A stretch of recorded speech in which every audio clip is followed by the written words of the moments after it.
Hello everybody, Toastbomb here, back from my long absence. I was gone for like 2 weeks, and it wasn't really 2 weeks for you guys because there was LP videos coming out, but there wasn't regular videos, and also those LP videos quickly dried up because I didn't have enough time to render all of them. But anyways, I'm back now, and regular videos as well as the LP videos will start within the next day or two, those LP videos, and then regular videos starting now. So, anyways, right now we're going to be focusing on FFA because the World Championship for $500,000 prize pool thing started a little bit after I left. So I think we're on week 3 now, and it's Rumble Pit Pro. So I'll be talking about my strategies and stuff like that. But to prepare you for the next few videos I'm going to be doing, I'm going to be talking about the different play styles of FFA. But actually, before I get into that, man, I got owned by this one guy. I was a little bit rusty. This is like my the gameplay going on right now is like my 4th game coming back, something like that.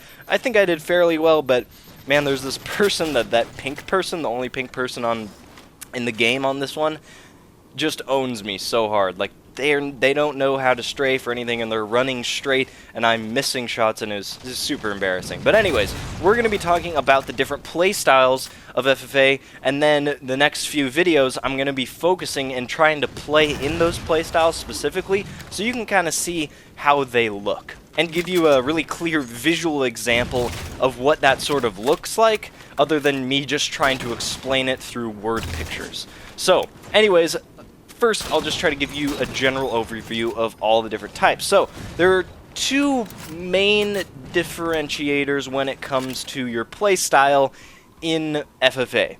You're either the more evasive, really sneaky person that doesn't like to die and only gets into fights where they have the advantage, and if they're down a hand, they're just going to run away and try to stay alive. And then there's the other side of the spectrum where you have the complete balls to the walls, rush heavy people that don't care what is happening around them. All they're trying to do is shoot the thing that's in front of their face, and they want that thing wiped off the planet no matter what it is. It could be a trash can, it could be a person, it could be anything. They just want that thing gone. So those are the 2 sides, the really reserved, sort of passive style of play, and then the more aggressive, in-your-face, just trying to break you through brute force type of playstyle. Now, if you've seen tournaments, you might think that this brute force playstyle is better because it's more flashy, so those people tend to get shown more at the FFA tournaments, such as Snipe Down. He does this, and he gets shown a lot for it because if you do that, you can end up getting overkills or triple kills or whatever, and that's very exciting to watch. But if you actually notice in those tournaments, usually about half of them or so are actually the passive style players, so it is actually a completely viable tactic and viable way.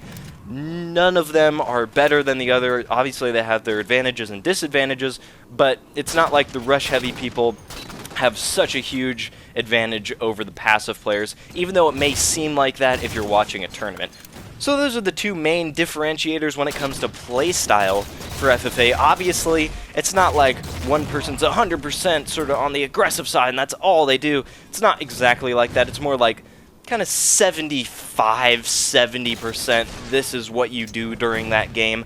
And then you still do the passive part if you're mostly aggressive. You still do like 30% of the passive part. It's just not your main focus. But anyways, that is that part, but there's also another section in FFA, and that is map movement. And map movement is really important because it's an FFA. You don't have teammates to call out, you don't have teammates to follow around or anything. You really have to be on your feet because everyone is out to kill you. So there's 2, for the most part, different styles of play for FFA in terms of map movement, and that would be the roamers or the people who like to set up and have more structure.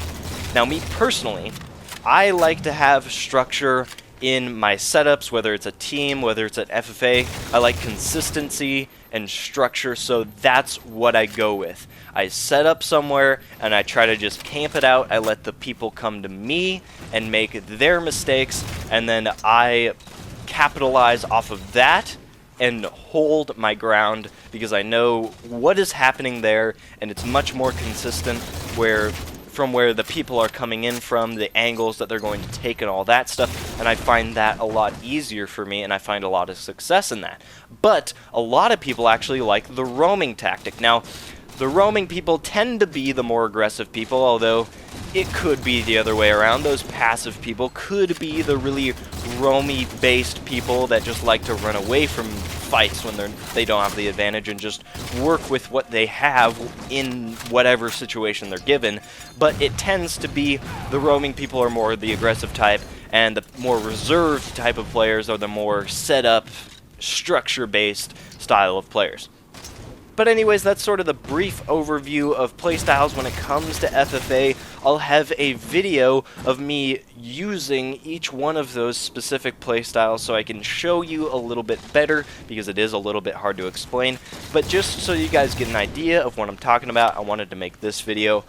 I'll probably try to do the rushing video tomorrow. I think that would be a fun one because I normally don't play FFAs like that, so I'll try to get a good game of that, have some good stuff, have some bad stuff, and teach you about that as best as I can. So anyways, those are the playstyles. We got the rush, we got the roaming, we have the reserved, and we have the more structured base style of play. So anyways, that is it for this one. If you liked it, you can leave a like or a comment, or you can subscribe because I post new Halo videos every day. Anyways, thank you for watching. See you tomorrow. Bye.